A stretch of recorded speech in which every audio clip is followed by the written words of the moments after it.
Good morning student, कैसे हो आप लोग? स्टूडेंट्स, हम लोग केमिस्ट्री में 10th क्लास के केमिस्ट्री में हम लोग एसिड बेस साल्ट पढ़ रहे थे। इसका हमने 2 क्लास ले लिया था, जिसमें हमने बताया था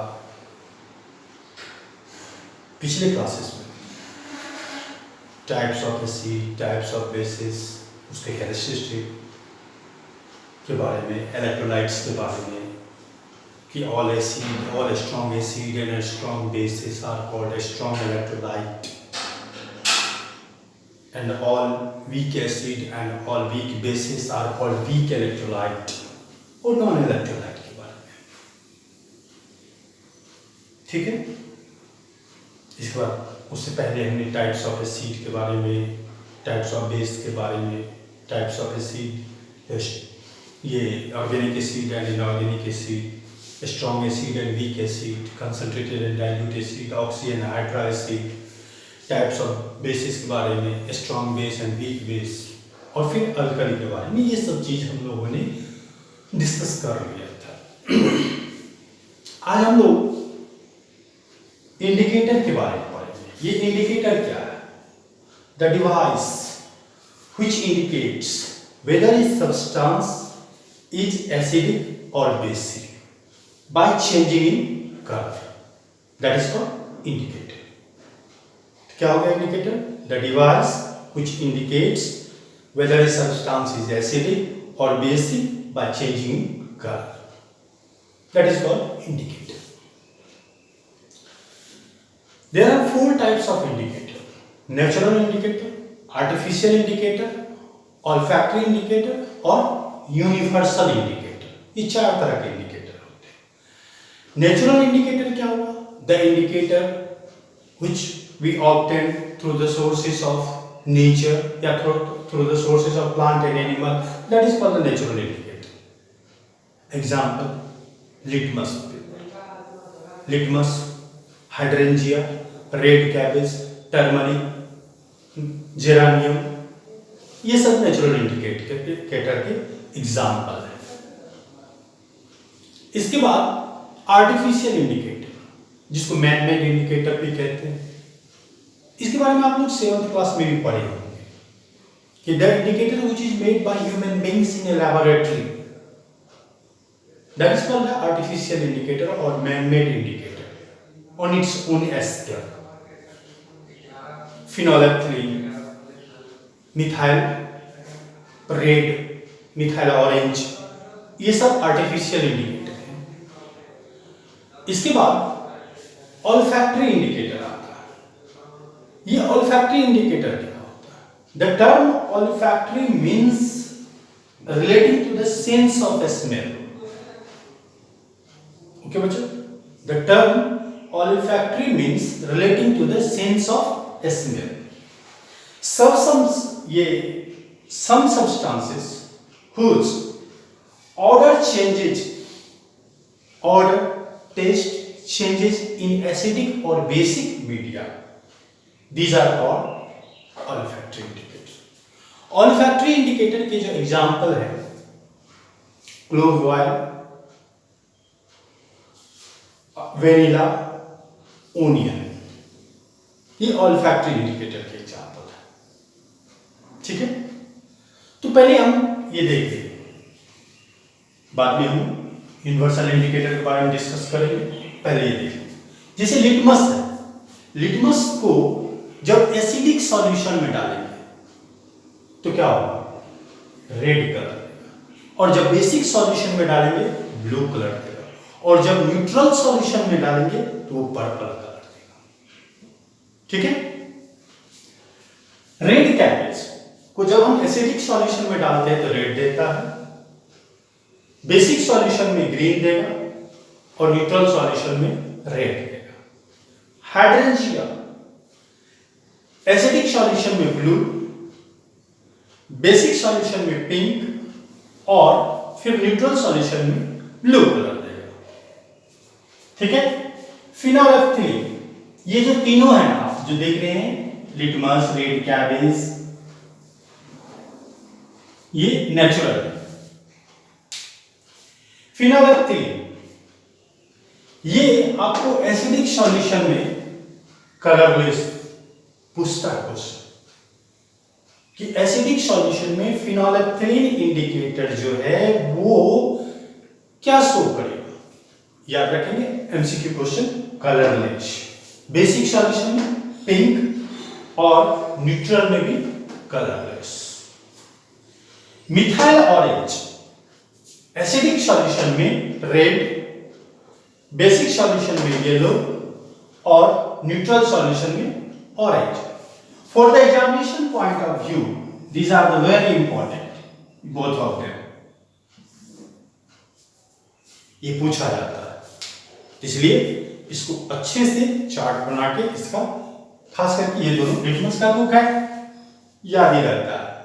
जैसे हम लोग कैरेक्टरिस्टिक में पढ़े थे, इट टर्न्स ब्लू, एसिड में it turns blue litmus paper into red, base में it turns red litmus paper into blue.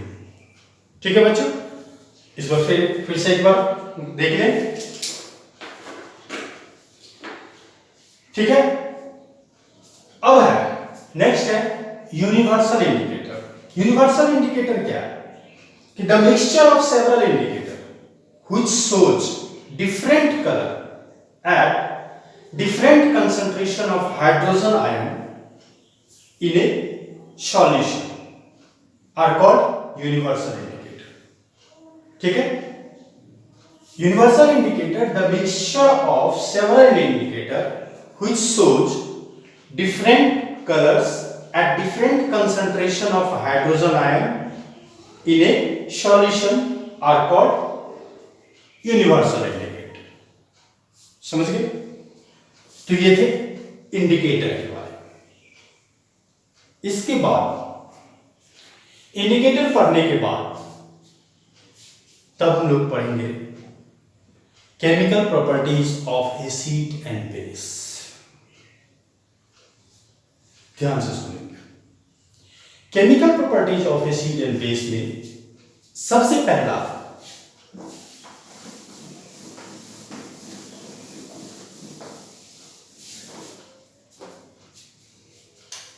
acid first combine with या reacts with metal, क्या प्रोड्यूस करे? when acid reacts with metal or combine with metal to produce salt plus hydrogen gas। ठीक, हम लोग reaction बाद में देखेंगे, अभी देखते चलिए। इसको लिखना है, यानी यूं करते चले जैसे HCl, देखते ही चलिए सोडियम मेटल के साथ करेगा तो क्या रहेगा, NaCl प्लस H2। उठा के बैलेंस कर दीजिए, 2HCl 2NaCl हो गया बैलेंस। H2SO4 जिंक ले लीजिए, ठीक, ZnSO4 zinc sulphate plus hydrogen gas. Equation आप देख रहे हैं कि ऑलरेडी बैलेंस्ड। ठीक है, और भी लेना है। अब जैसे मान लीजिए नाइट्रिक एसिड सोडियम के साथ कर दीजिए या पोटेशियम के साथ कर दीजिए, जिसके साथ NaNO3 sodium nitrate plus H2 hydrogen gas. अच्छा, इसमें अब आप ये बताइए कि आप जब लैब में एक्सपेरिमेंट कर रहे होते हैं तो आप कैसे समझेंगे कि ये हाइड्रोजन गैस लिबरेट हो रहा है? आसान सा तरीका, बिल्कुल आसान सा तरीका। जब ये गैस लिबरेट होता है तो वहां पर हम बर्निंग कैंडल लेके जाएंगे या मैच स्टिक बर्न करेंगे तो क्या होगा कि वहां पे पॉप साउंड प्रोड्यूस होगा। बोतल ढक्कन खोलते हैं, पप पप से उठता है, तो उस तरह का पॉप साउंड होगा। तो उस तरह का साउंड जब निकले तो समझ जाएंगे कि आप वहां पे हाइड्रोजन गैस निकल रहा है। कार्बन डाइऑक्साइड गैस कैसे समझेंगे कि किसी भी रिएक्शन में कार्बन डाइऑक्साइड गैस निकल रहा है? तो जब वहां पर भी वही एक्सपेरिमेंट है, जाएंगे, बर्निंग कैंडल लेके जाएंगे। जैसे ही कैंडल आप लेके जाएंगे या मैच स्टिक बर्न करेंगे वो बुझ जाएगा, क्योंकि CO2 जो होता है वो फायर एक्सटिंग्विशिंग का काम करता है। समझ जाएंगे कि यहाँ पे CO2 लिबरेट हो रहा है। जब ऑक्सीजन निकलेगा तब कैसे आप समझेंगे कि ऑक्सीजन जब निकलता है तो उस कंडीशन में हम बर्निंग कैंडल या मैच स्टिक जब लेके जाते हैं तो वो क्या होगा कि उसकी ब्राइटनेस बढ़ जाएगी, इंटेंसिटी ऑफ ब्राइटनेस उसकी इंक्रीज कर जाएगी, तब समझेंगे कि यहाँ पे हम ऑक्सीजन गैस निकल रहा है। क्योंकि ऑक्सीजन वी नो दैट कि आप लोग जानते हैं कि ऑक्सीजन कंबशन का सपोर्टिंग गैस सपोर्ट करता है कंबशन में, ठीक है। तो ये थे एसिड जब मेटल के साथ रिएक्शन करता है तो साल्ट प्लस हाइड्रोजन गैस देता है, ठीक है बच्चों। अब दूसरा रिएक्शन है कि एसिड जब मेटल ऑक्साइड के साथ करेगा, मेटल ऑक्साइड,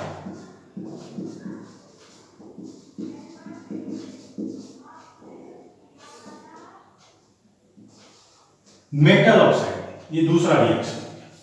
तो यहां पर साल्ट प्लस वाटर है। When acid combine with metal oxide to produce salt plus water.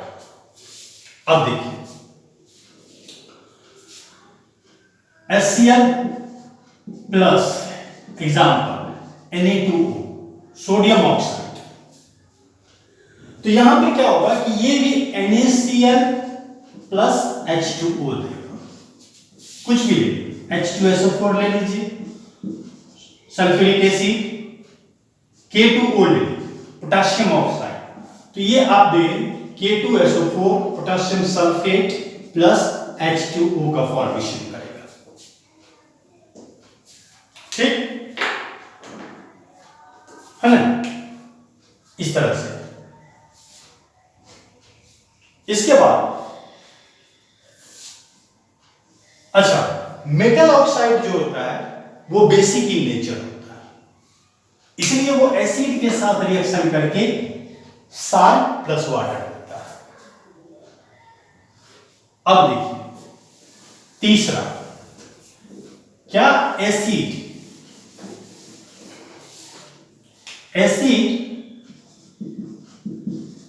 Non metal oxide के साथ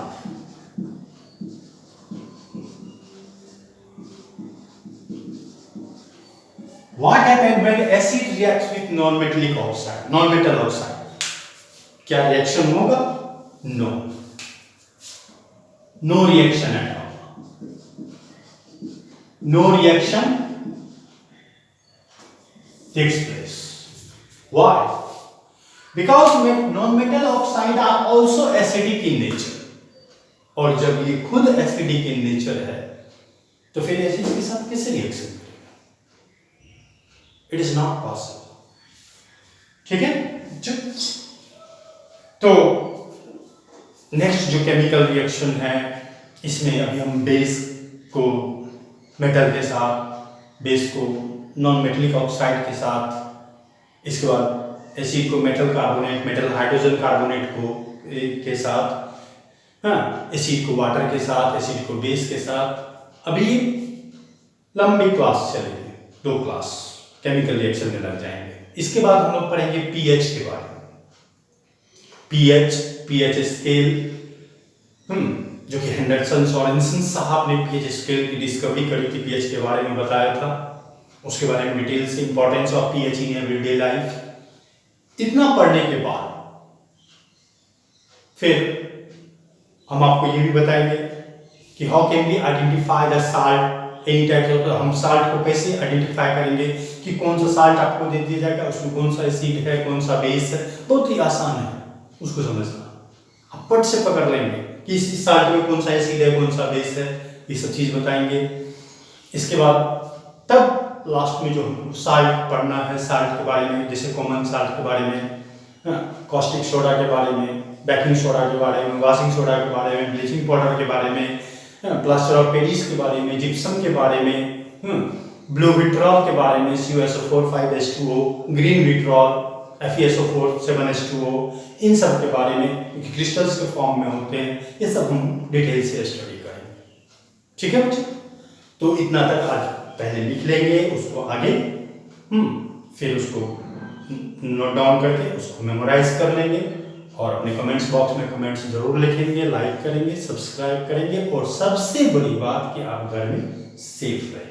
ओके, बाय।